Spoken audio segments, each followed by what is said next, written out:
I would like to describe a field in which little has been done, but in which an enormous amount can be done. This field is not quite the same as the others in that it will tell us little of fundamental physics, but it will tell us much about the strange phenomena that occur just below our perception. In contrast to the natural philosophers of the past, the scientists of this field delve into the recesses of nature and show how she works in her hiding places. Their quest is to understand and create the imperceptible. After all, there is plenty of room at the bottom. Hello and welcome to Year 2 of the Materialism Podcast, an exploration of the past, present, and future of material science and engineering. My name is Andrew Falkowski, and I'm joined as always by Dr. Taylor Sparks. It's hard to believe that we're already in our second year, and there's a lot of exciting things coming up. Absolutely. We've got some new team members. We'll be introducing Jared Duffy in some of our social media posts, but he's going to help us improve the quality of our recording and editing, as well as provide a lot more social media presence so we can be more engaged with listeners. That's something I'm really looking forward to. And on top of that, we have a lot of other exciting announcements to make as the year goes on, but we can't quite get to them yet, so definitely look forward to that. But today, we're going to be talking about an episode that we've both been interested in doing for a little while, and I think you all will enjoy, and that's on the material science side of blacksmithing. Now, I think before we really dive into it, I think let's start with the mythology of blacksmithing and how we've sort of gotten up to this point. So, within Greek mythology, you have Hephaestus, and he was this Greek god of blacksmithing and craftsman, and he was mythologically cast off of Mount Olympus, and it's not super clear for the exact reason. It's either because of his deformity that he had, or because he tried to protect Hera from Zeus's advances.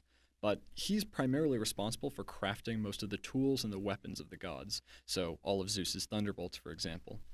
And when you look at Greek myths surrounding the story of Hephaestus and blacksmithing in general, Hephaestus was able to have this special power to produce motion in the things that he created. So he made the golden and silver lions and dogs at the entrance of the palace of Alcinous, and in such a way that they were able to bite the invaders that would come and get them. Cool. And so the Greeks maintained in their civilization this animistic idea that statues were in some sense alive. And I think that really plays out in the statues that they produced. If you look at Greek statues and art, they're not static at all. They really are like poised in action, a lot of these things that you've seen. Yeah, they're almost able to make stone look soft. Yeah.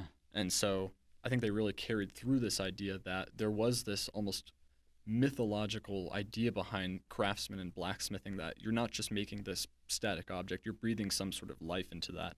So when I think of mythology and blacksmithing, the Greeks do come to mind, but I also think of like the Norse gods, right? Like we've seen like the whole Marvel universe and, you know, Thor and his hammer, that is what comes to mind. So is there back history there to that as well? Yeah. Within Norse mythology, there actually isn't as much writing or literature on it as there is with the Greeks. But within them, there's a number of dwarves that were responsible for crafting. The two sort of famous ones were Brokkr and Sindri. I hope I'm pronouncing those correctly, but they were coaxed by Loki into creating all these marvelous gifts for the gods, and it ended up being a bet. The story's kind of long, but I think throughout all the sort of mythologies that involve blacksmithing, the central theme is that what they're making is associated with royalty, godhood, and war, in a sense reflecting the nature and sort of importance of their work. It wasn't really, at the time, very, for common objects as it was for these very grandiose and very important That's really cool. tools. One of my favorite things to do when I'm teaching Introduction to Material Science and Engineering to new engineering students is to talk about blacksmithing in the context of the science of what's going on behind blacksmithing. So there's some great shows you can find on YouTube. They're made by the History Channel called Man-at-Arms. In Man-at-Arms, they'll typically remake some sort of famous sword or shield or object that was used in movies or literature or something. And it's cool to watch these guys work. And one of the things that I really like about it is they're using techniques that they know work because they've been taught that it works, but they don't necessarily know the science behind why it works. Why do you have to reheat something? Why do you have to quench it in a certain way? Why can you only elongate it a certain amount? All of those things have scientific reasons for why they work, but that's not what the blacksmiths know. They just know from tradition that that's how you do it. So in today's episode, we're going to dive into some of that science behind blacksmithing. But before we do that, we have to introduce this idea of crystal structure and deformation. So in a crystal structure, you have atoms and they're arranged in a periodic way. We've talked about this before, that there's this repeat unit. The easiest way to think of it is Lego bricks. If you've ever played with Legos, you know that they're not all the same size. There's different sizes and shapes, which means that you can put them together in different ways. And imagine just stacking things. You could stack things in a hexagonal pattern. You could stack them in a square pattern. All these different crystal structures are available, and there's lots of them. But they don't all behave the same way. Some of them are more close-packed, for example, so they're going to have a higher density. Some of them are less close-packed. Some of them are going to have atoms that can slide past one another more easily. We say that these are slip systems, and the more slip systems something has and the lower energy involved in slip, which is when atoms slide past each other, then the more likely it's going to be a ductile metal. If you don't have slip systems and you don't have a way for atoms to slide past one another, then you don't have a high ductility metal. Okay, so how this all relates to blacksmithing. So we have all of this almost three-dimensional sort of matrix of repeating units that make up our metal. And so now what happens when we bring a hammer to it or we apply some force to it? So now large numbers of these atoms are going to be displaced from their typical locations. And we call these dislocations. Now there's two primary types of dislocations, the edge and the screw dislocation. Now, an edge dislocation is a type of line defect in crystal lattices in which the defect occurs either due to the presence of an extra plane of atoms or due to the loss of a half plane of atoms in the middle of the lattice. So you can think about if you imagine your sort of 3D matrix or your Lego bricks, now what happens if we tried to insert another row into that? You know, there's going to be some strain and it's going to deform the overall structure. And this will cause the nearby planes of atoms to that inserted or missing plane of atoms to bend towards the dislocation. And these are the sorts of dislocations that are going to move parallel to the applied force. So if your hammer, it'll go in the same direction that the force is being applied. But this can be kind of hard to visualize. Taylor, I think you had a good analogy for it. Yeah, so for this one, think of like if you've eaten corn on the cob. Once you peel back the husk, right, and you're eating the corn, you ever notice that since the corn starts out narrow at the top and gets wider at the bottom, if you look at it, you'll notice that the rows of corn kernels don't line up perfectly. Most of them do, but every once in a while, an extra half row of corn kernel was sort of stuffed in on the wide side, if that makes sense. That is an edge dislocation. And if you look at it, at the tip of that dislocation, right, where it stops, that extra half row of atoms, the kernels tend to be a little bit smaller because there's lots of them being smashed in a small space, right? And yet underneath it, they tend to be a little bit larger. This is because dislocations create strain, right? They're straining the lattice. Here's our first evidence that strain fields must exist in the vicinity of dislocations. And the further away that you get from the dislocation, the less that you see this happening. The lines start to look straight again. The kernels would all basically be the same size again. Mm-hmm. And these strain fields will sort of project out in a radial fashion from the center of the dislocation, right? That's right. And it's important to remember that because of the nature of the dislocation, that it's an extra half row of atoms on one side, then that side is under compression, but the other side is under tension. So you have this sort of two-sided strain field centered around the dislocation. One side compression, one side tension. And that comes into play a little bit later. But the second kind of dislocation, or the second most prominent one, is a screw dislocation. And so this defect occurs when the planes of atoms in the crystal structure trace a helical path around the dislocation line. So in this case, your dislocations are moving perpendicular to your applied force. And this can also be kind of visualized, or difficult to visualize. So Taylor, I think you also had a really good one for this as well. Yeah, think of a parking structure. If you've ever been in a parking garage, you know that if you parked your stall on level 1, you could also go all the way around the corkscrew and park in the exact same spot, location-wise, but on level 2. So you're at the same location, you've just moved up. In this case, we'd say that the dislocation is traveling upwards, right? The direction of the dislocation is upward. And the direction of what's called the Berger's vector is also upward. So what is the Berger's vector? If you do a circuit, meaning you start at one point and you do a loop all the way around the dislocation, then if you're counting the number of steps that you take, then what you do is, let's say we take 4 steps to the left, 4 steps down, 4 steps to the right, 4 steps up. If we don't end up exactly where we started, that means that there was a dislocation inside of our Berger's circuit, right? So then the one extra step that you have to take to get back to where you started, that's the Berger's vector, right? So if it's an edge dislocation, picture the corn cob again. If you're circling around that extra half row of atoms, you'll notice that the Berger's vector, that dislocation direction and Berger's vector are perpendicular one another. The dislocation direction goes in and out of the cob of corn, but the Berger's vector is in the plane of the corn cob. And that's different than a screw dislocation. In a screw dislocation, the dislocation runs up and down, and that's also your Burgers vector, right? You went all the way around the parking structure. You got up a level. To get back to where you started, you have to go down a level. You don't go left or right or front and back. You go up or down, right? So that's a fundamental difference between edge and screw dislocations is in one case, the Burgers vector is parallel, and in the other case, it's perpendicular to the dislocation direction. Mm-hmm. And so the presence of dislocations will rearrange the atomic structure through the breaking and forming of atomic bonds. Taylor mentioned that there are slip systems that determine how easily planes of atoms are able to slide past one another, and this affects the ductility of your material. But this also affects the way that dislocations can move through your lattice structure. Their ability for them to move will determine how ductile your material is. So if a material has a lot of slip planes and it's easy for dislocations to move through them, it's going to be easy to bend that material. However, if it's difficult for dislocations to move, it's going to be a lot harder. It's going to be more brittle. Yeah, take some of the basic material structure classes like BCC, FCC, and HCP. FCC has the most slip systems. It has 12 different ways that it can slide. It has 12 active slip systems.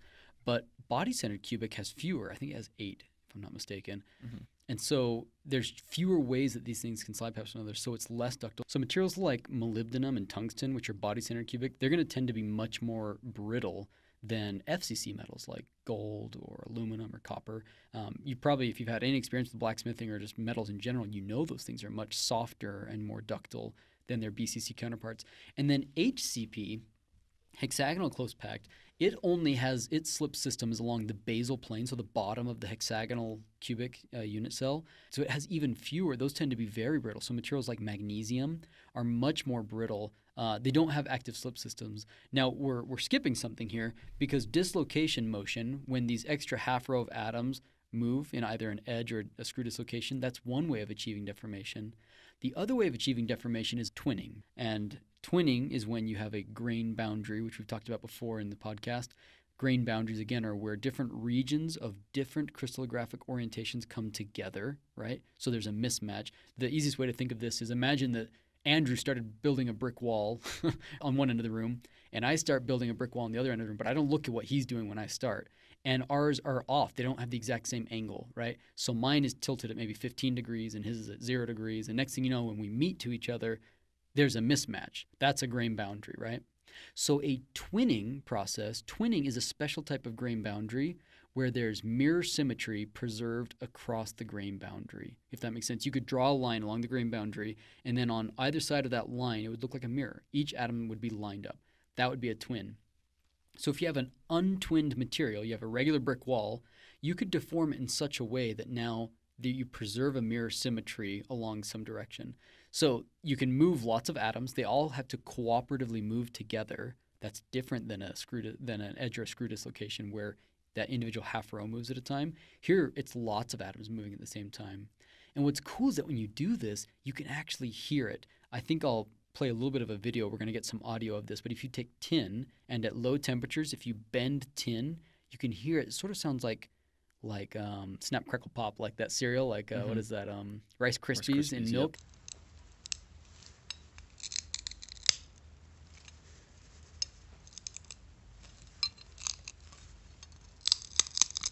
What you're hearing is many, many atoms all moving at the same time together, which is pretty amazing. On the other hand, if you heat that material up, twinning is no longer the dominant deformation mechanism, and when you bend it, you don't hear anything. Just like you don't hear anything when you twist a paper clip, because it's not twinning.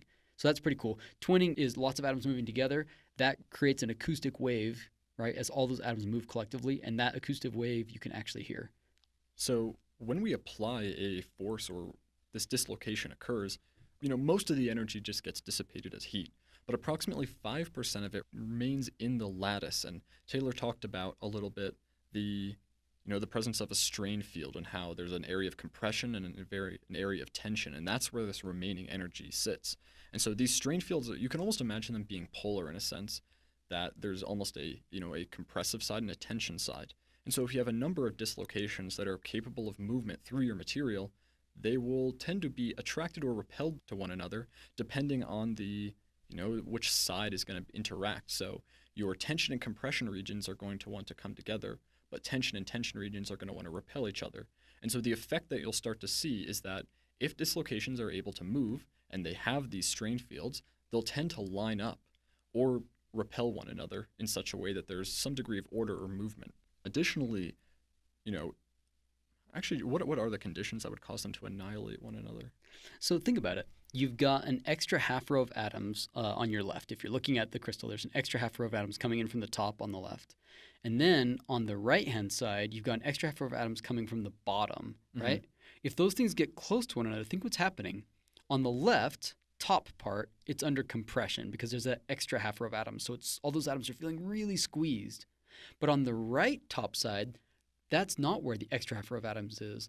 That's on the bottom, right? So those are going to be under tension. They're feeling pulled apart. So that tensile region and the compression region are going to be pulled to one another because there's a net reduction in energy, right? It's less strained if they get close to one another.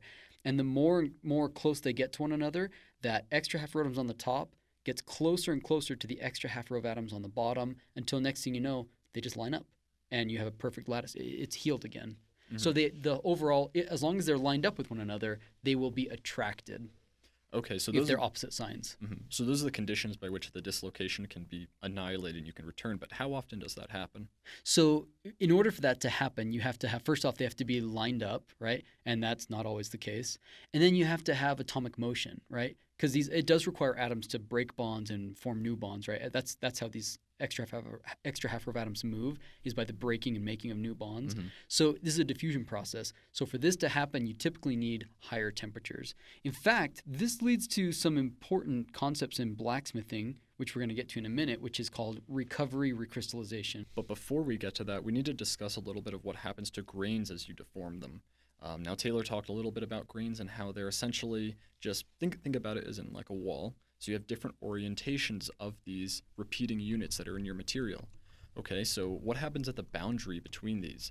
There are slip systems and slip planes within your repeating units, but what happens once it comes into contact with another repeating unit grouping called a grain, where it's oriented differently? There isn't any congruency between the slip planes, so that makes it now difficult for that dislocation to move, and it becomes, stopped essentially. There's a lot of random disorder within the grain boundary, and then on the other side of it, it's not going to line up perfectly. So it's difficult for the dislocations to move at these boundaries.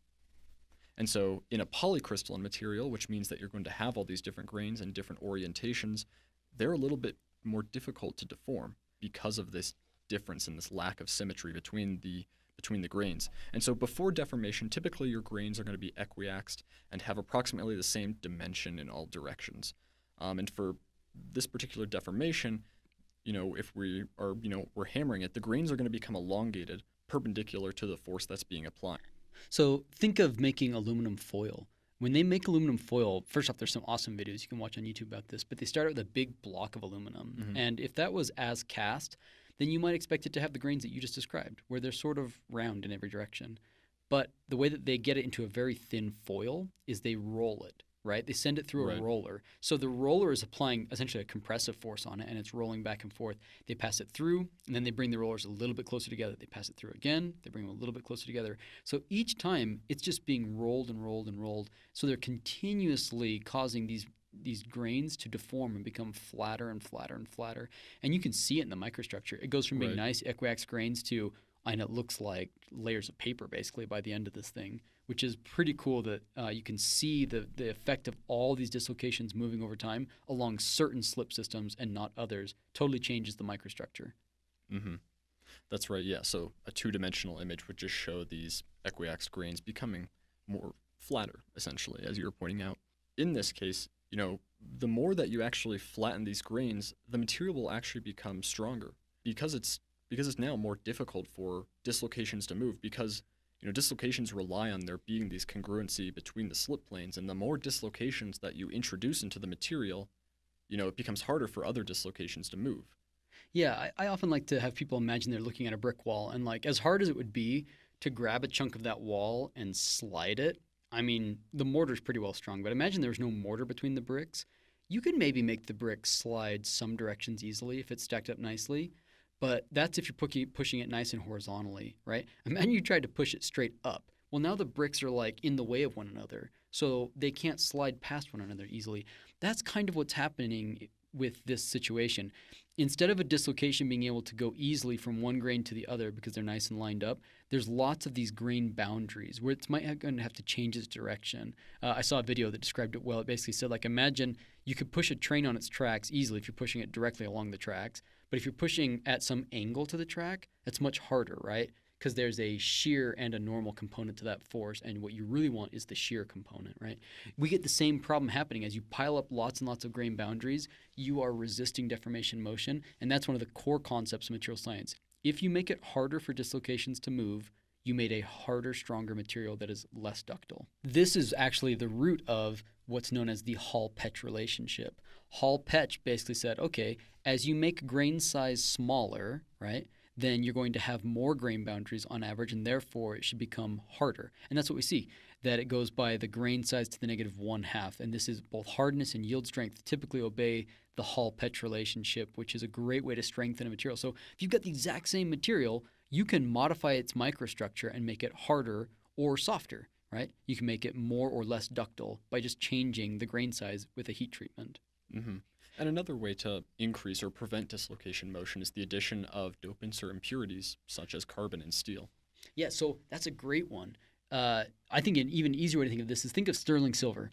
Sterling silver is not 100% silver. It's actually, I think it's with 8% by either weight or mole percent copper. But if you add 8% copper, you've added a less valuable metal to a more valuable metal.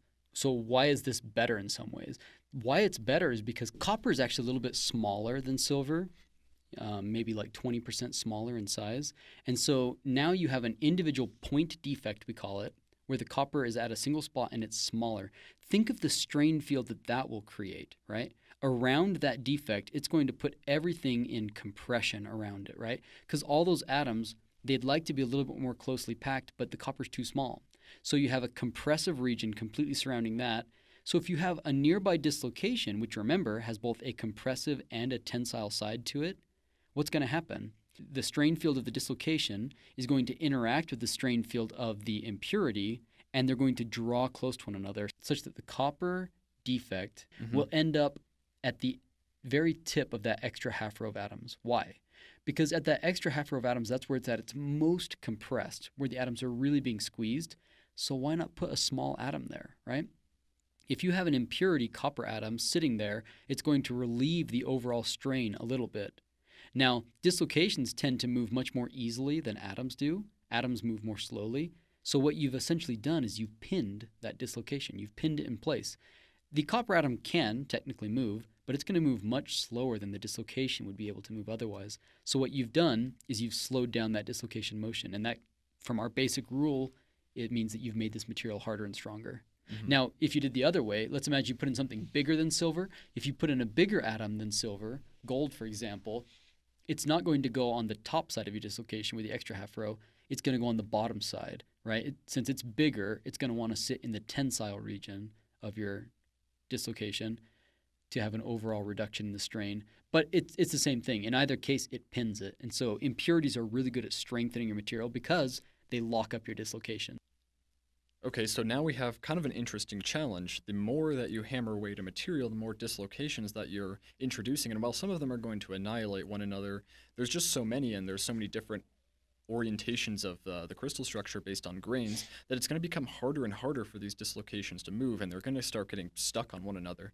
Imagine trying to get through a subway station during rush hour. There's so many people that you're not able to move through it very quickly, and so the material is getting harder and harder to deform as a result because dislocation motion is hindered.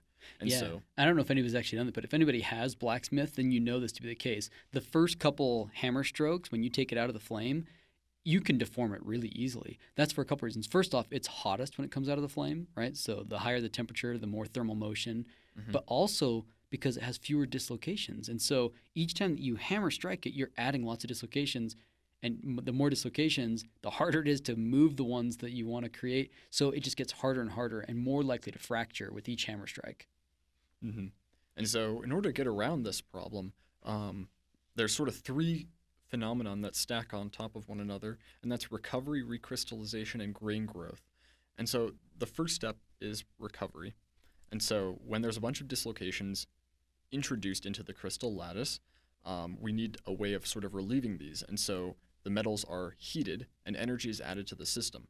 And when you add energy to the system, you're allowing dislocations to be able to move. They have enough energy to overcome any sort of barriers to motion there.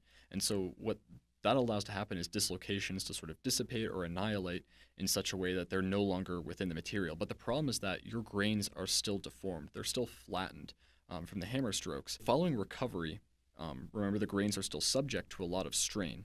So then we move to the second phase, and that's recrystallization. And this is the process by which new strain-free grains are going to be formed, and they're going to replace those existing cold-worked grains, the flattened ones. And so these grains, these new grains that will form during the recrystallization phase are going to resemble grains that were present in the pre-worked material. So they're going to be nice and equiaxed and easy to deform, but not hinder dislocation motion. So with recovery and recrystallization, it's sort of like buying a home. You could buy lots of homes out on the market, right? You could buy one that is really crappy. It's going to take a lot of work to get it in nice shape. And at some point, it's so damaged that it's cheaper just to scrap it, right? Is kind of the idea. You just say, like, it would be easier for me to just tear this thing to the ground and rebuild it anew. That's kind of the difference between recovery and recrystallization. Recovery is remodeling a home. It's getting rid of your dislocations one by one, giving them enough thermal energy that they can find one another with an opposite sign, recombine, annihilate, and you have a perfect lattice. That can happen, but if it's so damaged, if there's so much strain energy stored into it from so many dislocations, at some point it becomes less expensive energetically to build a new house, basically, to build a new strain-free lattice by nucleating it from the old one. And that's what's cool is you can actually see this happen. It starts out as little tiny grains that are strain-free, and those grow at the expense of the heavily deformed grains until they're completely changed. What's cool about this to me as a blacksmith is as you deform your object into some shape, whatever you're making, you know, it took a lot of hammer blows and a lot of treatment, and by the end of it, it is so damaged. The crystal structure is so filled with impurities and dislocations and problems that it might be way, way brittle and not have the toughness that you need. What's cool is that you can then heat treat this thing, and in the exact shape that you got it in, all of a sudden you can end up with a very ductile, tough material again, which is really cool. All the properties that it had in the pre-worked state before you start hammering will return through the process of recrystallization. Now, the other thing that will happen as you heat treat things is you'll get grain growth. Now, Andrew, why do grains grow? If you've got a bunch of really small grains and you put it in a furnace, they will grow and get larger. Why is that? You know, with pretty much most processes that happen in nature, it's about reducing energy. With all processes. Energy drives everything. Everything. And so in this sense, you know, if you think about the boundaries that are going to exist between grains, there's some sort of area associated with that. And so the more small grains you have, the larger area you have between them. And surfaces cost energy, this area, this surface between each grain.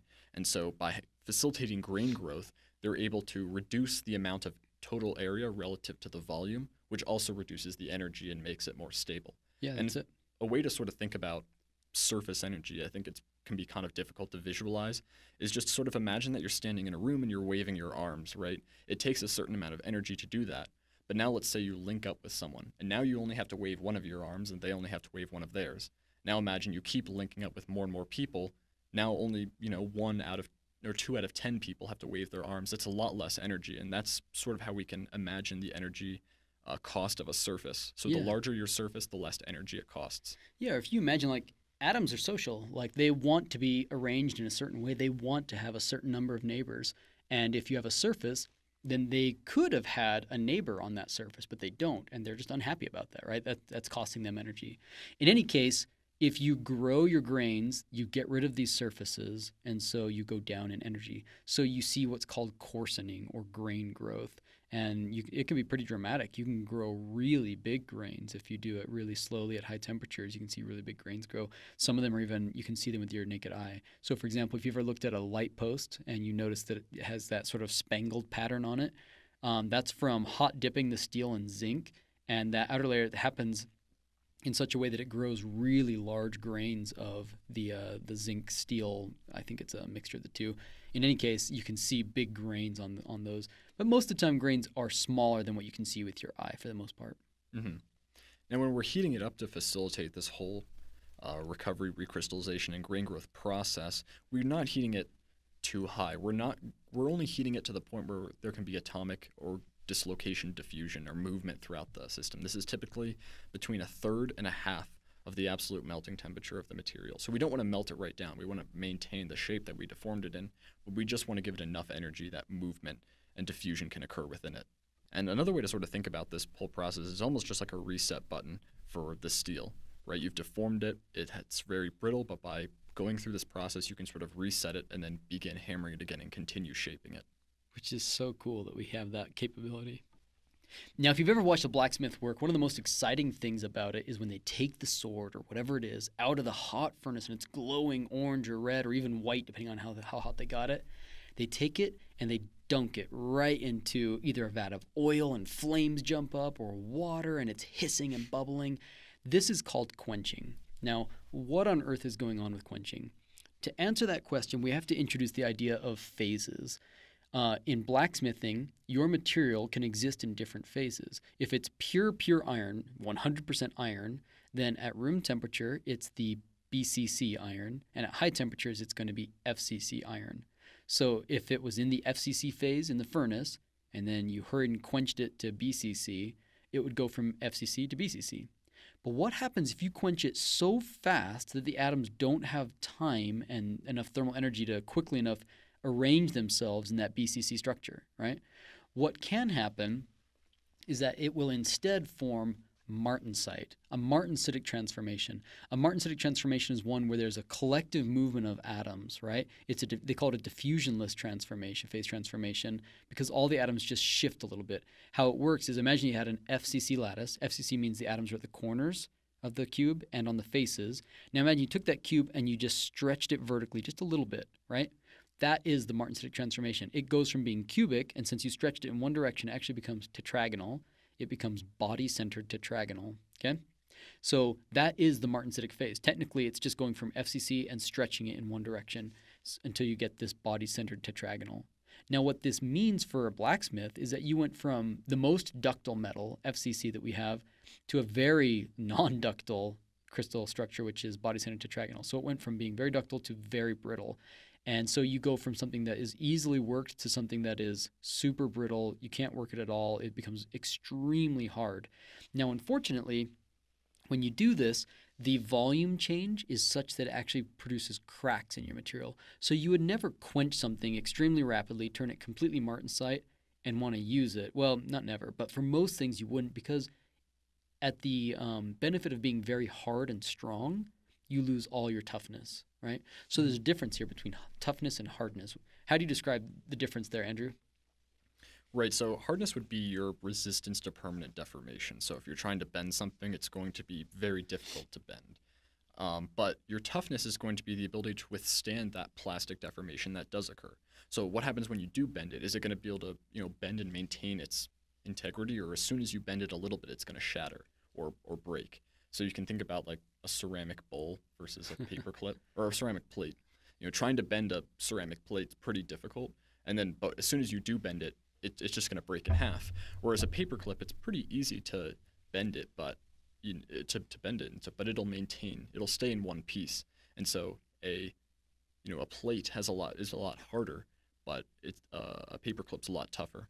Yeah, think of the total energy that goes into a material deforming up until fracture.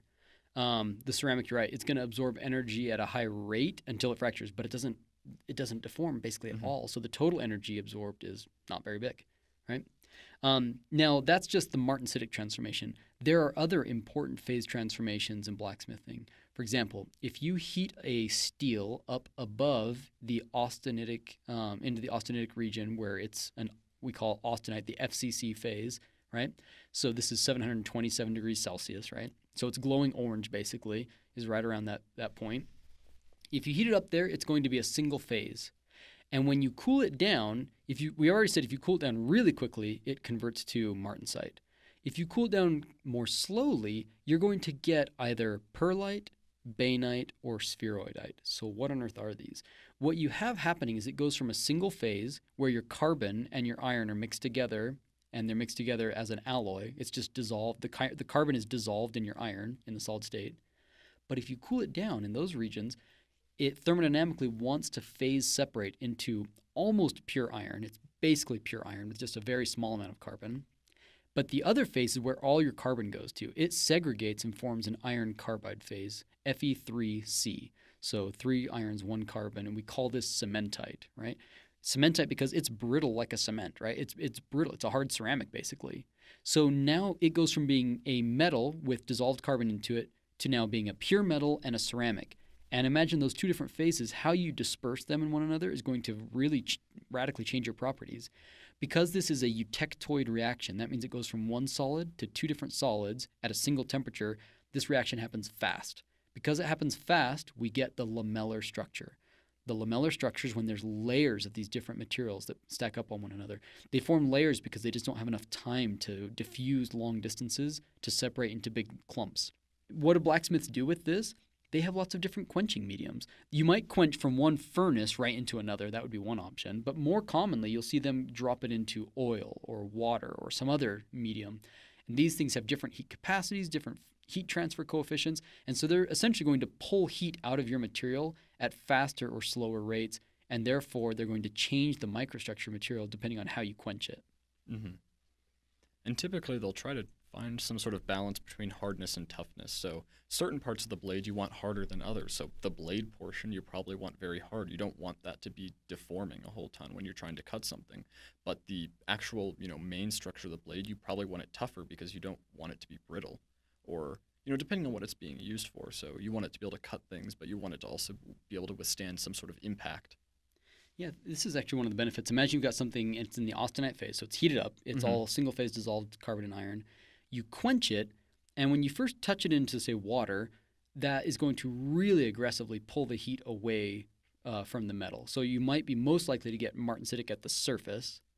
And then in the bulk, the heat has to diffuse, right, thermally diffuse through your material, and that's going to depend on your thermal conductivity of your material. Mm-hmm. If it's not great, then you might not get martensite all the way through. You might get martensite only at the surface, but you might get perlite or bainite in the middle. And that might be exactly what you want because perlite and bainite has the toughness of having that metal phase in it, right? The pure iron essentially, right?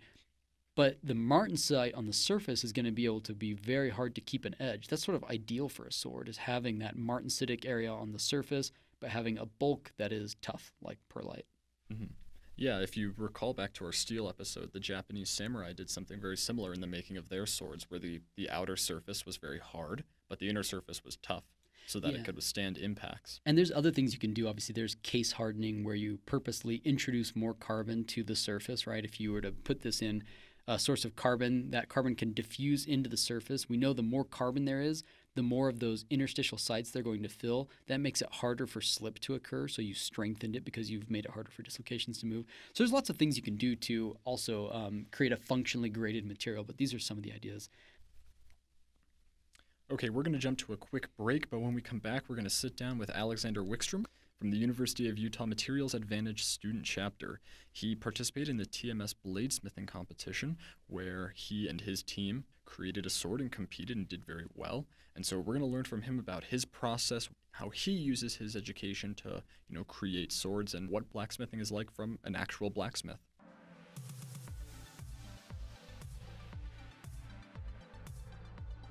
This month's episode is sponsored by MatMatch. MatMatch is a company that's passionate about materials science and whose goal is to help connect materials engineers and materials providers and suppliers. For example, a blacksmith is making a bladed tool and will want something that is hard enough to keep a good edge while being tough enough to avoid fracture.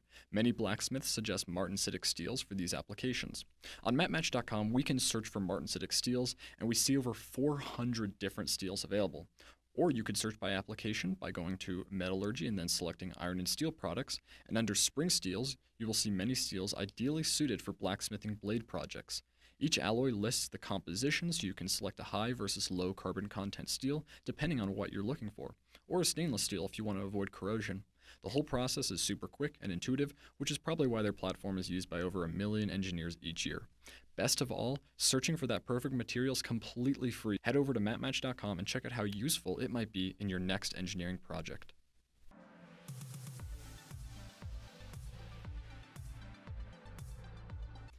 All right, we're back from the break, and we're sitting down with Alexander Wickstrom. We talked a little bit about him before the break, but now he's here to tell us all about blacksmithing and his experience with making a sword for the TMS competition.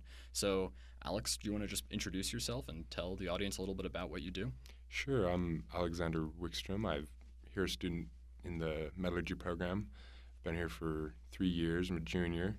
I've been blacksmithing, welding, kind of doing metalworking for almost about 10 years now.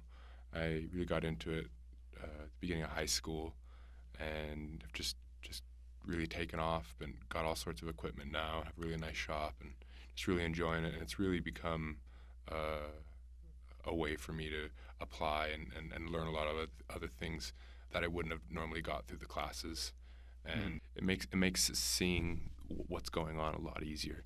I feel like a lot of students nowadays, since they don't get a lot of hands-on experience, they don't have that physical understanding of what's happening. But when you get out and you get to play with stuff, it becomes a little bit more real. And then you have kind of two sets of understandings to kind of compare to each other and get a better overall understanding of what's actually happening. This past semester, I took physical metallurgy and corrosion, and both of them, my previous experiences made, I think I just got so much more out of the classes. So much of the things I did in the shop, heat treating especially, and various other procedures, especially with welding, that I didn't fully understand. I had a basic understanding of why certain things were done and certain precautions were taken, but I didn't fully understand them. And then once I took these classes and really got the science behind it, it all made sense. And I was really lucky because I had an avenue that a lot of other students didn't have to understand that information and have something to compare it to. A lot of times when you're learning about relatively abstract ideas and you don't have any frame of reference, you really don't know what's going on. You don't know how it applies. But when you start doing heat treating, when you start doing forging, when you interact with things like especially corrosion, then you start to pick it out. What you've learned, you start to see. And what you've seen, all of a sudden you're learning it, and it makes sense. Now It makes sense. And then going forward, I've just in the last few months taken a lot of precautions and changed the way I do things, even in some cases somewhat drastically, because of what I've learned. And it now makes sense. That's one of the biggest things, is that before I did things because that's what the book said. Now I do it because I understand why that happens. So that's really cool, and it's cool to see that your education has been helping you improve your practice as well, sort of filling in some of the gaps and allowing you to sort of have a better understanding and improve your practice and your craft in that sense. So have you used these sort of techniques to help others as well, or has it mostly just been sort of individual? Like how shared is this? I want to share it more. I've had a hard time sharing it just because for me, if you don't have that frame of reference that I have, it doesn't, a lot of the things I'm talking about, you don't pick up. So getting in groups where you of people who either have welding or that more hands-on real physical experience, or groups that have that more academic experience, finding people who have both is a bit hard, at least for me. I would like to find more people that do, and I think it's extremely valuable to have both. You're much more useful as an engineer if you maybe don't understand all of the science, but you understand a lot more about how these procedures and whatnot are implemented and how they are affected. A big example that I've always seen is you look at parts and prints, especially blueprints and stuff, and you see that they've designed it or engineered it in a way that makes it either hard to work on or hard to assemble, because the engineers themselves don't have a lot of that manufacturing or hands-on background. So they can't build something that makes it easy for those who come in after and work on it. You see it a lot in cars. I work on motorcycles a lot, and that's a fun thing. When you do see that they actually did understand it, and they did things that make it easier for you. But sometimes you look at certain things and you think, why did they do this? There was an easier way to do it. You didn't have to put this bolt here, or you didn't have to put this thing right in the way. Just it's foresight, But that foresight generally only comes with experience. It doesn't come with sitting reading a book or sitting in in a lecture. You just have to learn it by doing it. I have to imagine that also helps with retention of the stuff that you learn. Because, if you just read it once in a book or you study it for a test, odds are you might forget it if you don't continue using it. But if it's something you continuously you're actively thinking about how you can work it into your own practice, I imagine that definitely helps you retain that knowledge a lot more and understand it on a much more fundamental level. Very much so. I think, when you're learning something, if you don't, for me personally, this is just personal, if I can't understand everything and kind of all the ins and outs of something, I won't understand it at all. But if you have other information to kind of come in with and have references, it makes a lot more sense, and it sticks. It retains. Mm-hmm. So, you've also taken this competition. Yes. From my understanding, you went to a Tms Bladesmithing Competition. Can you tell us about that? TMS, it's the Metals, Minerals, and Materials Society, I believe. Mm-hmm. But for the last 4 or 5 years now, they've had these competitions for student members through Materials Advantage, which is a student and professional society put together by TMS, ACER, AIST, and a couple other organizations for just professional engineers and students. And the competition is between Materials Advantage students. And our department did it 3 years ago now, before I was here. I don't think they didn't place, but and then we decided to do it this past year, and we ended up getting started a bit late on it and having a rough start. We were hoping to do almost all of it here on the shop on campus, but it just quickly realized that wasn't possible. We didn't have the equipment, so we decided to do almost all of the production at my shop in Ogden and just sped things up. I know all that equipment. I'm very familiar with it, so it just made it easier, and I just had a lot more equipment as well. They have, the way it works for TMS, they just have kind of length and size requirements on the blade. You get to choose kind of whatever you want, and the way you're graded is that you have to write a 10 to 12 page paper, you have a 5-minute video, and then a poster along with the sword. The sword is only 40% of that grade. Another 40% is the paper, 10% is the poster, and 10% is the video. In my opinion, we had the best sword there by far. But since we spent so much time working on the sword, our paper and our poster and video ended up not being as good. So we didn't win, which is what we were hoping to do. But we ended up getting a special commendation for, I think it was beauty, I believe. So tell us about the sword that you made. What were the dimensions? What were the considerations? What were the sort of design you went for? And what were some of the challenges that you faced? You said that you had to switch shops. Was that primarily equipment, but was there also some materials issues there too? So we didn't really have any materials issues. I mean, besides materials handling, we just didn't, just here at the shop on campus, we just don't have the equipment to properly handle what we're trying to do. And for the competition, we made it wasn't an exact historical replica, but we tried a historical piece of I believe it was a 16th century Italian rapier. We decided to do it in Damascus Steel, and we used a pretty fun blend. I actually learned of it from a blacksmith and bladesmith from Arizona. It's a really interesting blend. For most Damascus steels, we generally use a high carbon steel and a high nickel steel, but we used pure nickel as well. So instead of having 2 metals, we used 3. So we used O1, which is a tool steel, oil hardening tool steel, which about 1% carbon. And the reason we choose O1 as opposed to other steels that have very similar properties is O1 has very high manganese content. Has about 1% manganese, 1 to 1.2% manganese. And that manganese, when it's etched, produces a very black finish.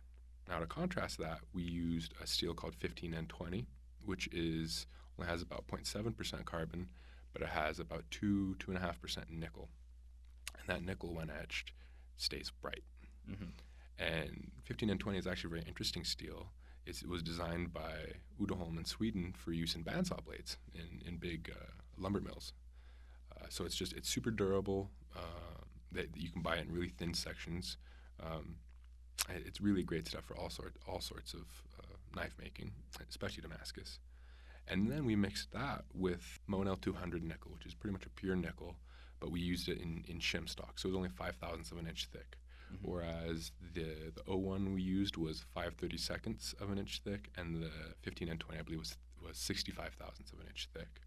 So when you look at the sword, it's pretty dark because the 01 is significantly thicker to start with. So Damascus steel is a bit of a misnomer. The name Damascus steel comes from the Crusades, when Europeans went to the Middle East and first encountered this steel blade swords, mostly with this pattern in them, this black and white kind of wavy pattern. What they encountered was not what we made in this competition and what today is considered Damascus steel. What they encountered was Wootz steel. Wootz steel is very different. It's a dendritic steel, and it's very old as far as steels are concerned. It was the first steel to be melted, actually. Most iron and steel up until the Industrial Revolution, when it was produced, it wasn't actually melted. The ore was only reduced in a bloomery furnace and then consolidated. The ore would be reduced, and it would kind of melt down into this sponge. And you'd take that sponge and you'd hammer it and consolidate it into a single piece. And you'd take that piece and you'd forge it out into a bar, and then you'd cut it up and fold it and keep doing that. And that would remove impurities. That extended time at elevated temperature and lots of hot work forced out all the slag and just homogenized the piece. Wootz steel, on the other hand, comes from India, actually, and is thought to even originate in Sri Lanka. And it was a different process where they would take already made iron, which would have been a bloomery iron, and they would put it in a crucible, and then in a very specially designed furnace, which they were able to, in southern India and in Sri Lanka, harness the power of the typhoons to provide a constant blast of air, which is only place they'd ever really done this. Before, you'd have to actually manually fire the furnace by pumping bellows. Whereas with harnessing the typhoons, it would be a lot more consistent. You could produce a lot higher pressure, more volume of air, and it would burn hotter. So they would actually be able to melt the steel, and melting the steel is far better than producing it through a bloomery furnace, because all those impurities get the chance to float off. And what creates Wootz steel, as opposed to other cast steels, is that the ore they were using had very small amounts of vanadium. And that vanadium, during cooling, would segregate out of the dendrites. When making Wootz, you have to cool it very slowly. You can't heat it, melt it, and then cool it quickly. It has to be cooled very slowly so that the vanadium has time to segregate out of the dendrites into the surrounding liquid material as it cools along the cooling front. And it forms a vanadium carbide precipitate, and that vanadium carbide is black. And then when it's etched, you see the pattern.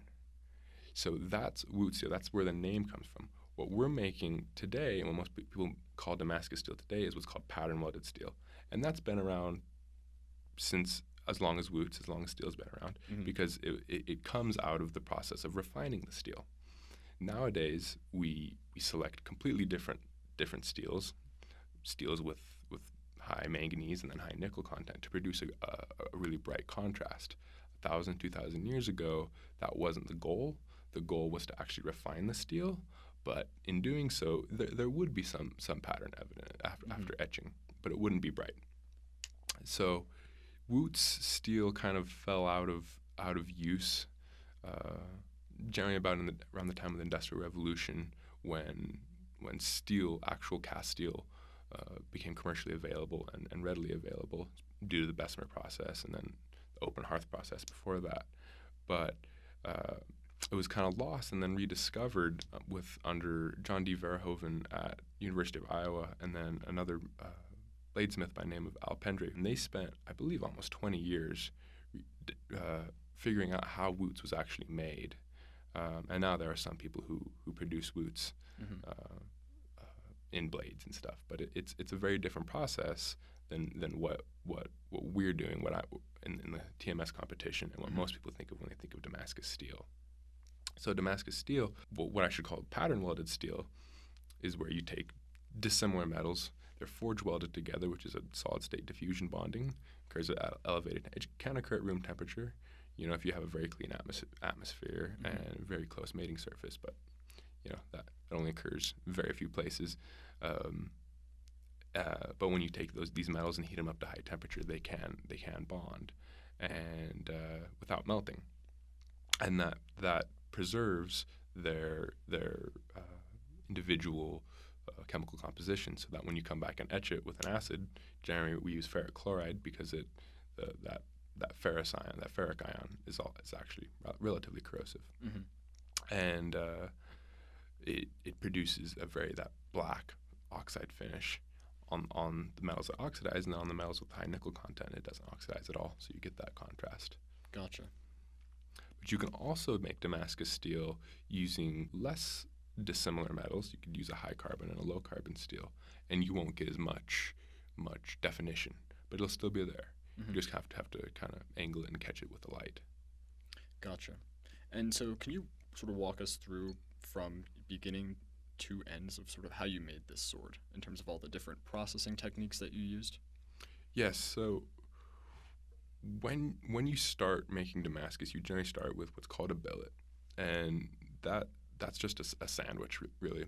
It's you cut all your stock, all your materials up into equal sizes, and then you stack them up in alternating layers. And there's a lot of different ways you can do it. You can obviously change the thickness, you can change the count, and it drastically changes the final product. But like I said before, we used 01, 15, and 20, and Monel 200 nickel for this sword.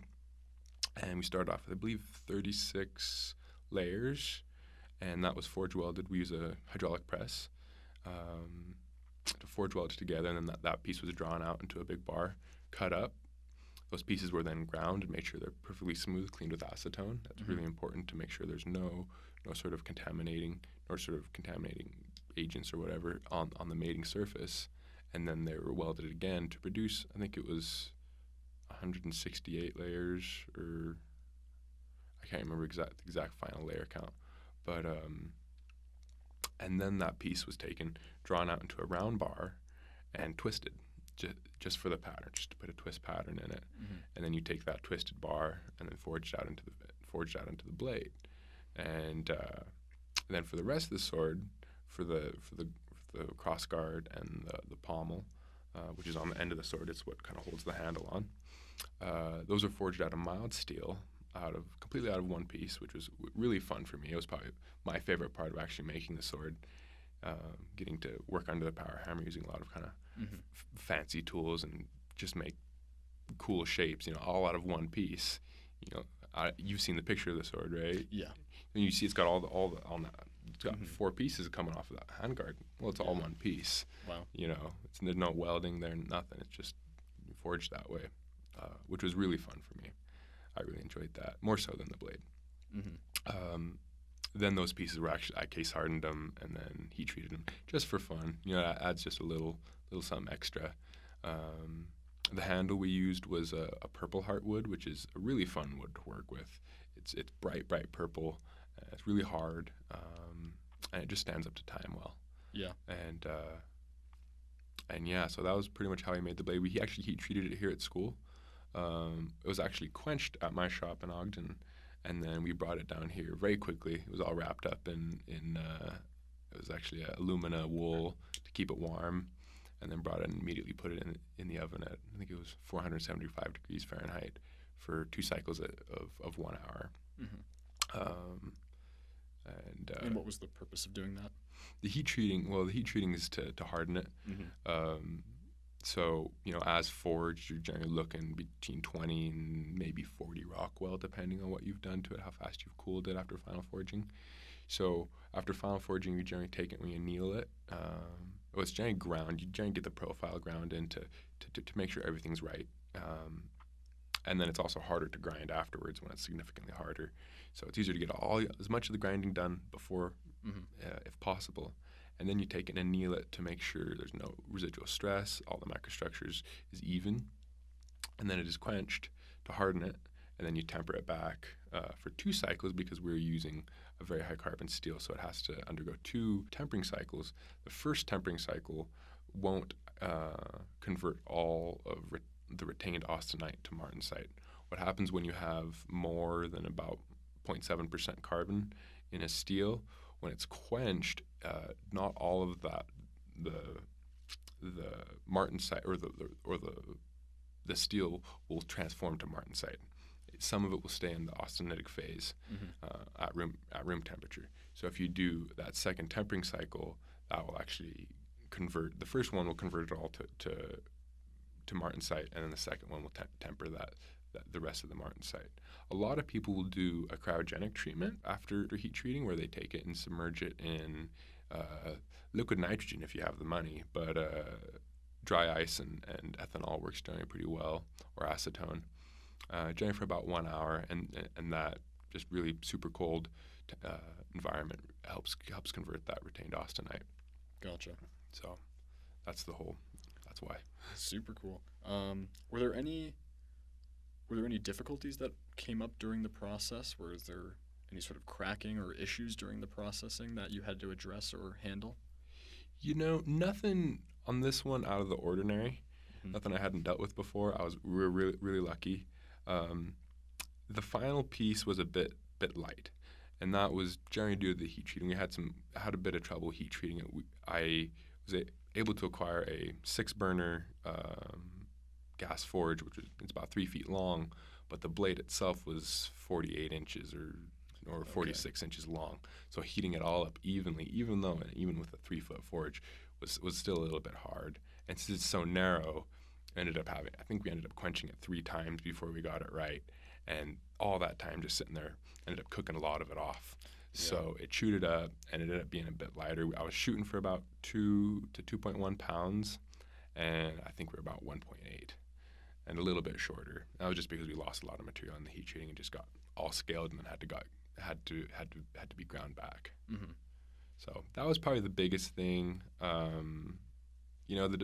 Working with Damascus is fun. I say that sarcastically because you're working with a material that's got thousands of welds in it. Yeah. And if you messed up something before, it's going to come back to haunt you, especially when you start hammering on it and squishing it in ways it doesn't want to move. It'll tend to crack and delaminate and do all sorts of funny things. And we didn't have too much problem with that. Had a little bit of trouble when I twisted it.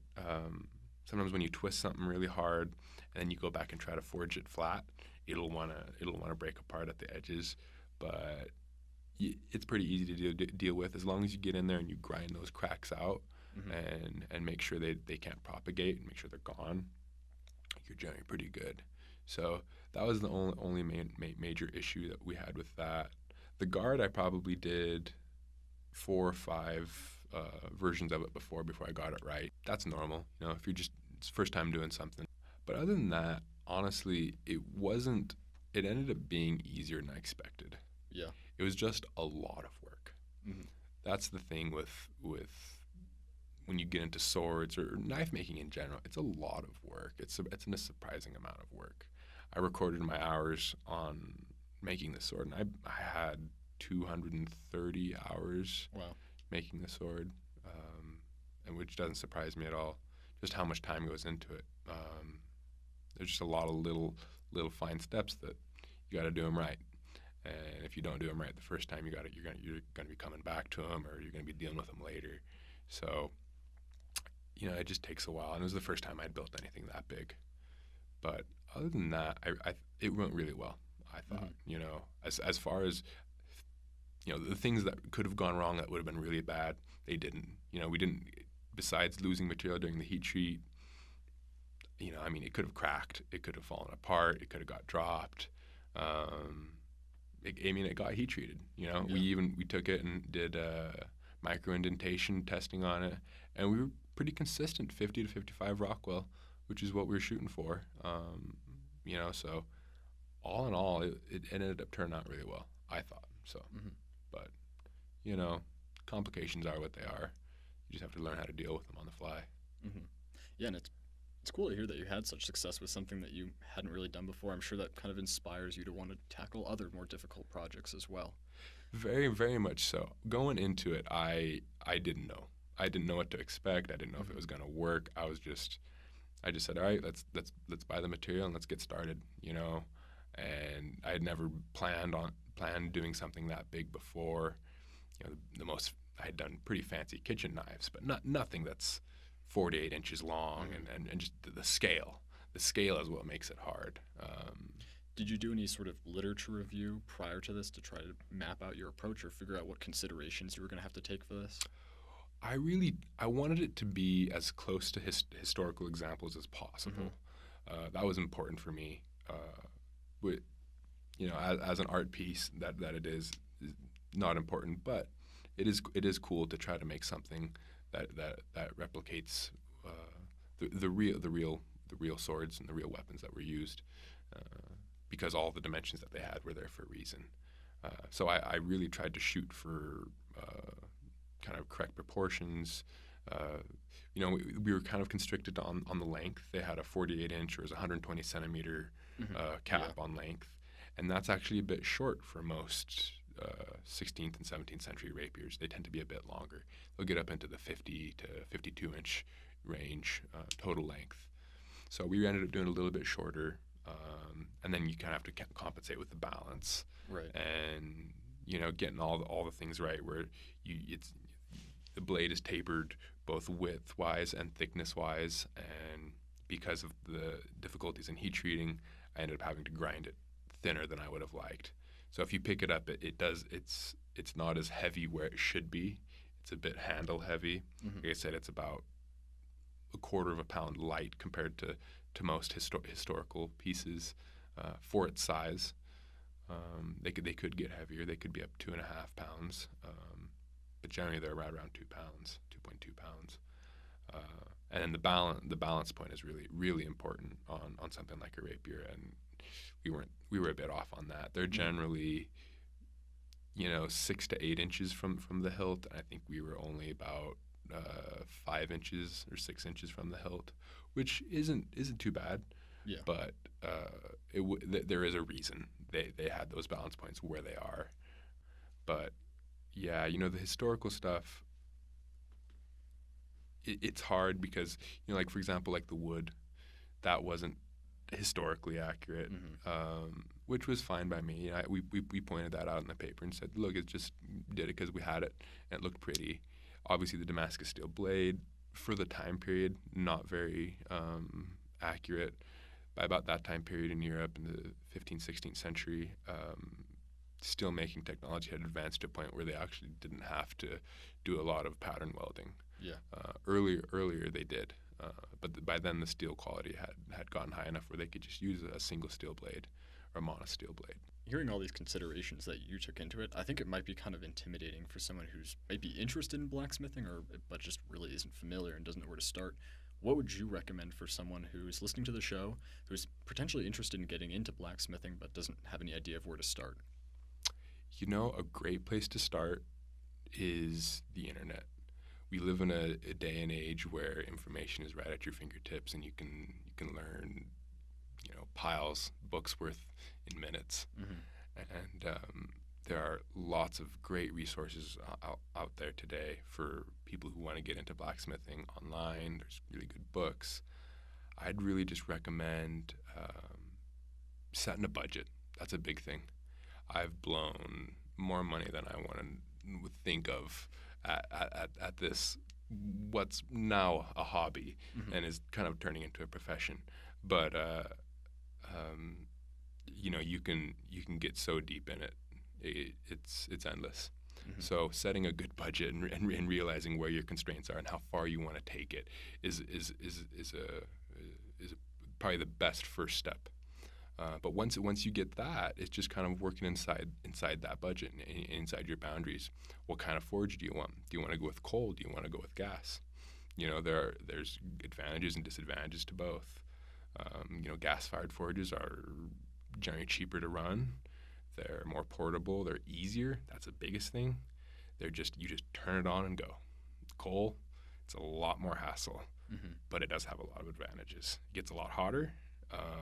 You have the ability to get a lot more localized heat, whereas with the gas forge, you're heating a volume, and everything in that volume gets hot. Yeah. And you can't really control it. You can take something out and cool it off in different places to isolate the heat, but not like you can in a coal forge. And also, because you're heating an enclosed space in a gas forge, if you have some funky piece, say you're making a railing or a gate that's got some big scrolls, well, you better get it right on the first time, or you're not getting it back in the forge. Whereas with the coal forge, since it's just pieces of rock, and it's just a piece of coal in a pot, you can get all sorts of things in there, different ways. Yeah. So you have to kind of take into account what you're going to be doing. If you're going to be making knives, want to be making Damascus steel, I'd say go with gas.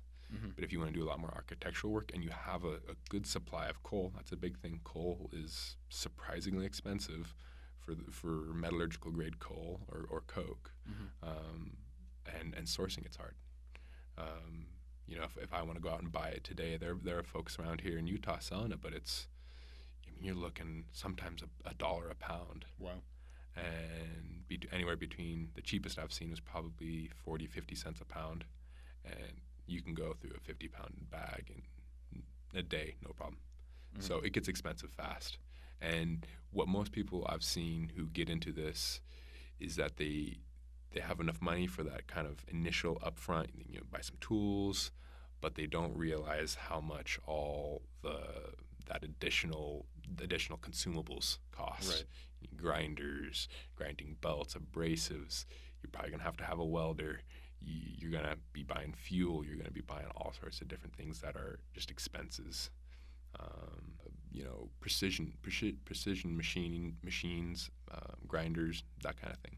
So you have to figure out where you want to go. Right. All right. Well, thank you for coming down and sharing your story with us and providing your perspective of, trying to balance both the educational theoretical side with the practical side as well. I think you provided some really good insights into it and some good advice and little historical things for people who are looking to dive even deeper. Thanks again for coming on, and good luck, and we hope to hear more about your sword-making exploits in the future. Well, thank you very much for having me.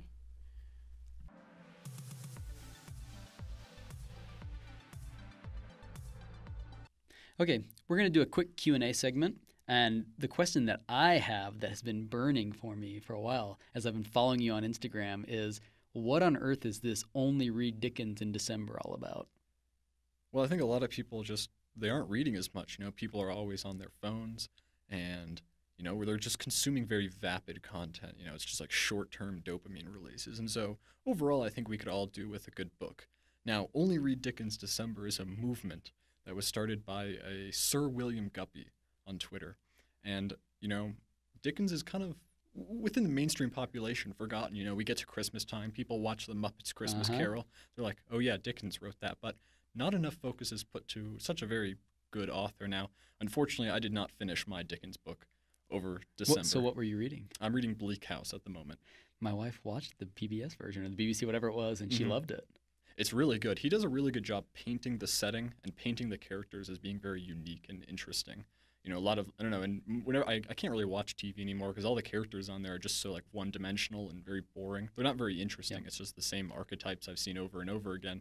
But I think he does a really good job of painting really interesting characters and putting them in good settings. And so Only Read Dickens December is about expanding your literary horizons and reading some Dickens. Now, you do not have to be in December to read Dickens. You can continue to read it outside of it, and so I'd recommend it. Okay. Now, a question I have for you. It's the new year. It's a new decade, actually. And so do you have any New Year's resolutions? That's a great question. A couple years ago, I did a New Year's resolution, and I actually stuck to it all year. I wanted to do 100 push-ups a day, every day for a whole year. And in 2018, I did. And it was so miserable that then I bounced back, and in 2019, I don't think I did a single push-up all year. I was so burnt out by having done it. So this year, I think I want to set a goal to do something that's more realistically achievable long term, right? Because I can force myself to do something when there's a sunset on it. But what I want to do this year is achieve something that's just more realistic. So a big part of that is this podcast. I want to keep releasing episodes every month. I feel like that's a timeline that we can achieve. And I just want to dive more into them and learn more about them while I'm doing it. Something else I do, if you guys don't follow, I've got a YouTube channel and I produce a lot of content there as well. So I plan on making a bunch of new content there. For example, for each one of my homeworks for my Intro to Material Science class, I want to make 2 new solved YouTube tutorial problems on how to solve some of these things. Anyways, that's something that I'm working on. It's just growing the amount of content that I generate and doing it at a way that I feel is sustainable. That's pretty good. Now, personally, I don't really believe in New Year's resolutions. I don't really buy into the like New Year, New You. New Year, same you. New year, new decade, same Andrew. Pretty much. But last semester, I started learning Polish independently. And so this semester, I picked up a couple textbooks. I picked up a book in Polish. And so I think I want to, throughout this year, actually make it through that book. Cool. And so I think in the beginning, it'll just be lots of like Google Translate every other word. I imagine we teach Polish here at the U. You should take it. We don't offer it? Very few universities do, and it makes sense. You know, how many people BYU are really does. trying to learn? I bet they'd be pretty good, but I'm hoping I can get through that book. I think in the beginning, one thing I want to do is like highlight all the words that I know and the ones that and then the ones that I don't know, and then by the end of it or halfway through, do the same thing, and so I can kind of track my progression and see how much my vocabulary is expanding. Cool. But that's what I'd like to work on. Either way, I think it's a good episode, and I think we have a really, lots of good content to come. We've planned out a bunch of episodes and have a lot of interesting new stories about material science to tell you about, and it's only going to get better. What's our next one on? So imagine, we're now living in the future. It's the year 2020. So we should expect to see cool futuristic technology all around us. Well, picture this. You're driving in your car. You hit a nail until your tire pops. You get out of your car, you see the nail, you grab a pair of channel locks, you yank that thing out of your tire. Now imagine this. You wait a couple hours, you fill your tire up, and you're driving again with no problem. Is that science fiction, or is that really possible? Find out next month with us. As always, if you have any questions or feedback, please send us emails at materialism.podcast@gmail.com. Make sure you subscribe to the show on iTunes, Spotify, and now they're on YouTube. So subscribe there as well. You can find them under Taylor Sparks' channel. Or whatever other service you used for your podcasts. If you'd like the show and want to help us reach more people, consider leaving a review. It helps us improve and exposes new people to the show. Finally, check out our Instagram page at materialism.podcast. We are working on putting out even more interesting material science content. I'm sure we're going to upload a number of graphics to sort of explain all the different types of dislocations and what we've been talking about this episode to further help you understand the material and learn even more. Yeah, big props to our new team member, Jared Duffy, who's really helping us grow that effort to make it even more exciting as well. Hopefully he'll be here with us for the next episode, so say a silent hello to him. And finally, we'd like to give a shout out to Alphabot for allowing us to use his music within the podcast. You can check him out on Spotify.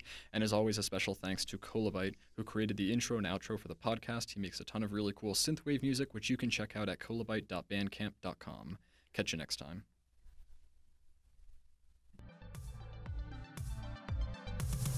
The inventors of fire, electricity, magnetism, iron, lead, glass, silk, cotton, the makers of tools, the captors of lightning, the architect, the engineer, the musician, are all beneficiaries of the materials of this world, and are bound only by their imaginations in manipulating those materials.